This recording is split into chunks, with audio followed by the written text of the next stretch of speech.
Item ಯಾವುದೇ ಇರಲಿ try ಮಾಡಿ ಆಚಿ ಚಿಕನ್ ಮಸಾಲಾ. ಧಾರವಾಡ ಜಿಲ್ಲಾ ಪಂಚಾಯತ್ ಸದಸ್ಯ ಯೋಗೇಶ್ ಗೌಡ ಕೊಲೆ ಪ್ರಕರಣದ ತೀರ್ಪು ಇನ್ನೇನು ಕೊನೆ ಕೆಲವೇ ಕ್ಷಣಗಳಲ್ಲಿ ಪ್ರಕಟವಾಗುತ್ತೆ. ಯೋಗೇಶ್ ಗೌಡ ಹತ್ಯೆಗೆ ವಿನಯ್ ಕುಲಕರ್ಣಿ ಸ್ಕೆಚ್ ಹಾಕಿದ್ರು ಅನ್ನುವಂತಹ ವಿಚಾರ. ಹತ್ಯೆಗೂ ಹಿಂದಿನ ದಿನ ದಾಂಡೇಲಿ ರೆಸಾರ್ಟ್ನಲ್ಲಿ ಸಭೆ ಸೇರಿದ್ರು. ಬೆಂಗಳೂರಿನಲ್ಲೂ ಕೂಡ ನಿರಂತರವಾಗಿ ಸಭೆಗಳನ್ನ ಕರೆಯಲಾಗಿತ್ತು. ತನಿಖೆಯ ದಿಕ್ಕನ್ನ ತಪ್ಪಿಸಲು ಹತ್ಯೆಯ ಹಿಂದಿನ ದಿನ ದೆಹಲಿಗೆ ಹೋಗಿ ಬಂದಿದ್ರು ವಿನಯ್ ಕುಲಕರ್ಣಿ. ಸಿಬಿಐ ತನಿಖೆ ವೇಳೆ ಈ ಎಲ್ಲ ವಿಚಾರಗಳು, ಸ್ಫೋಟಕ ಅಂಶಗಳು ಬಹಿರಂಗವಾಗಿದೆ. ಅವರು ಯಾವ ದಿನ ದೆಹಲಿಗೆ ಹೋದ್ರು, ಯಾವ ದಿನ ರಿಟರ್ನ್ ಆದ್ರು, ಆದರೆ ಕೊಲೆ ನಡೆದಂತಹ ದಿನ ಅವರು ಎಲ್ಲಿದ್ರು, ಎಷ್ಟು ಸಭೆಗಳನ್ನು ಕರೆದಿದ್ರು, ಧಾರವಾಡದಲ್ಲಿ ಎಷ್ಟು ಸಭೆ ಆಗಿತ್ತು, ದಾಂಡೇಲಿಯಲ್ಲಿ ಎಷ್ಟಾಗಿತ್ತು ಮತ್ತು ಬೆಂಗಳೂರಿನಲ್ಲಿ ಎಷ್ಟು ಸಭೆ ಆಗಿತ್ತು ಅನ್ನೋದು ಕೂಡ ಇದೆ. ಹಾಗಿದ್ರೆ ಚಾರ್ಜ್ ಶೀಟ್ನಲ್ಲಿ ಏನಿದೆ? ದೆಹಲಿ ಪ್ರಯಾಣದ ಸಾಕ್ಷ್ಯಗಳನ್ನು ದೊರಕಿಸಿಕೊಟ್ಟಿದ್ದಾರೆ.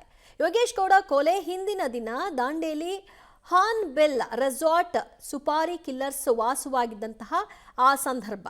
ಅವರು ಹಾರ್ನ್ಬಿಲ್ ರೆಸಾರ್ಟ್ನಲ್ಲಿ ವಾಸ್ತವ್ಯವನ್ನು ಹೂಡಿರ್ತಾರೆ ಸುಪಾರಿ ಕಿಲ್ಲರ್ಸ್. ವಿನಯ್ ಕುಲಕರ್ಣಿ ಆಪ್ತನ ಮಾಲೀಕತ್ವದ ದಾಂಡೇಲಿ ರೆಸಾರ್ಟ್ ಅದಾಗಿರುತ್ತೆ ಮತ್ತು ಸುಪಾರಿ ಕಿಲ್ಲರ್ಸ್ ಅಲ್ಲಿ ವಾಸ್ತವ್ಯ ಹೂಡೋದಕ್ಕೂ ಕೂಡ ಅಲ್ಲಿ ಏನು ನೋಂದಣಿ ಆಗುತ್ತೆ ಅದು ಖುದ್ದು ವಿನಯ್ ಕುಲಕರ್ಣಿ ಅವರ ಹೆಸರಲ್ಲೇ ಆಗುತ್ತೆ. ಬೆಂಗಳೂರಿನ ಮೌರ್ಯ ಹೋಟೆಲ್ನಲ್ಲಿ ವಿನಯ್ ಕುಲಕರ್ಣಿ ಹೆಸರಿನಲ್ಲಿ ರೂಮ್ ಒಂದು ಬುಕ್ ಆಗುತ್ತೆ. ಸೊ ಅಲ್ಲಿಯೂ ಕೂಡ ಸಭೆ ಸೇರಿರ್ತಾರೆ. ಅಲ್ಲಿಯೂ ಕೂಡ ಹಲವಾರು ಮಂದಿ ಇದರಲ್ಲಿ ಭಾಗಿಯಾಗಿರ್ತಾರೆ. ಅಲ್ಲಿಯೂ ಕೂಡ ಯೋಗೇಶ್ ಗೌಡ ಕೊಲೆಗೆ ಸಂಬಂಧಪಟ್ಟ ಹಾಗೆ ಮಾತುಕತೆಗಳಾಗಿರುತ್ತೆ, ಪ್ಲಾನ್ಗಳನ್ನು ರೂಪಿಸಲಾಗಿರುತ್ತೆ. 2016 ಜೂನ್ 8ರಿಂದ 20ರವರೆಗೂ ಹೋಟೆಲ್ನಲ್ಲಿ ಆರೋಪಿಗಳ ಜೊತೆಗೆ ಸಭೆ ನಡೆಸಿದ್ದಕ್ಕೆ ಸಂಬಂಧಪಟ್ಟ ಹಾಗೆ ಸಾಕ್ಷ್ಯಗಳನ್ನು ಒದಗಿಸಿದೆ ಸಿಬಿಐ. 2016 ಜೂನ್ 15ರಂದು ಯೋಗೇಶ್ ಗೌಡ ಅವರ ಹತ್ಯೆ ಆಗುತ್ತೆ.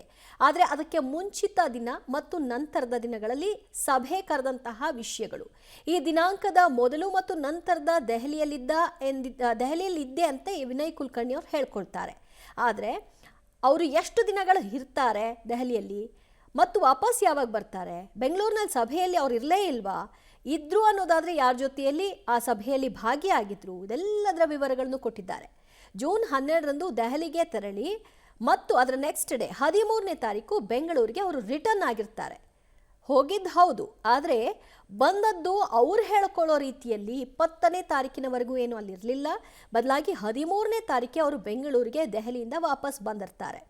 ಆದರೆ ಹತ್ಯೆ ನಡೆದ ಮರುದಿನ ಜೂನ್ 16ರಂದು ದೆಹಲಿಗೆ ತೆರಳಿ ಜೂನ್ 18ನೇ ತಾರೀಕಂದು ಬೆಂಗಳೂರಿಗೆ ವಾಪಸ್ ಬರ್ತಾರೆ. ಇಲ್ಲಿ 2 ಸರಿ ಅವರು ದೆಹಲಿ ಪ್ರಯಾಣವನ್ನು ಮಾಡ್ತಾರೆ ಮತ್ತು ಅಷ್ಟೇ ಬೇಗ ವಾಪಸ್ಸು ಕೂಡ ಬಂದಿರ್ತಾರೆ.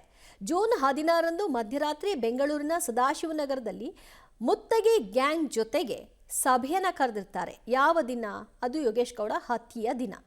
ಮತ್ತಷ್ಟು ಮಾಹಿತಿ ಪಡೆಯೋಣ ನಮ್ಮ ಪ್ರತಿನಿಧಿ ನಾಗೇಶ್ರಿಂದ. ನಾಗೇಶ, ದೆಹಲಿ ಪ್ರಯಾಣದ ಕುರಿತಾಗಿ ವಿನಯ್ ಕುಲಕರ್ಣಿ ಅವರು ಹೇಳಿಕೆಯನ್ನು ಕೊಡ್ತಾರೆ.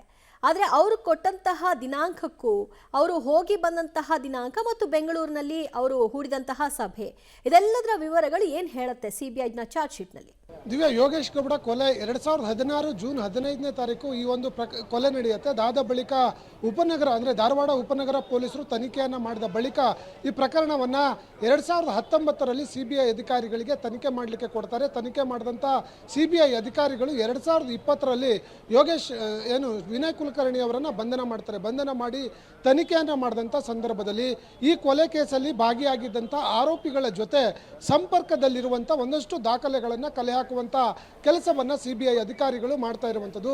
ದೆಹಲಿಯಿಂದ ಬಂದಿರುವಂಥದ್ದು ಮತ್ತು ಬೆಂಗಳೂರಿನ ಅವರ ಮನೆಯಲ್ಲಿ ಡಾಲರ್ಸ್ ಕಾಲೋನಿಯಲ್ಲಿರುವಂಥ ಮನೆಯಲ್ಲಿ ಕೂಡ ಅವರ ಜೊತೆ ಸಭೆ ಮಾಡಿರುವಂಥ ವಿಚಾರಕ್ಕೆ ಸಂಬಂಧಪಟ್ಟಂಥ ಒಂದಷ್ಟು ದಾಖಲೆಗಳು, ಟೆಕ್ನಿಕಲ್ ಎವಿಡೆನ್ಸ್ಗಳನ್ನು ಕಲೆ ಹಾಕುವಂಥ ಕೆಲಸವನ್ನು ಸಿಬಿಐ ಅಧಿಕಾರಿಗಳು ಮಾಡಿರುವಂಥದ್ದು.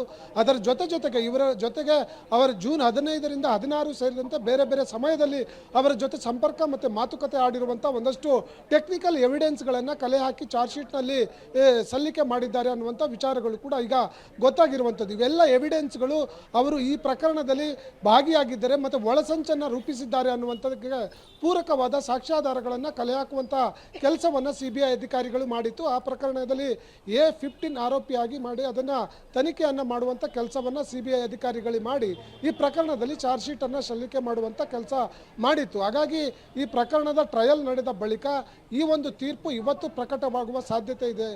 ದಿವ್ಯಾ.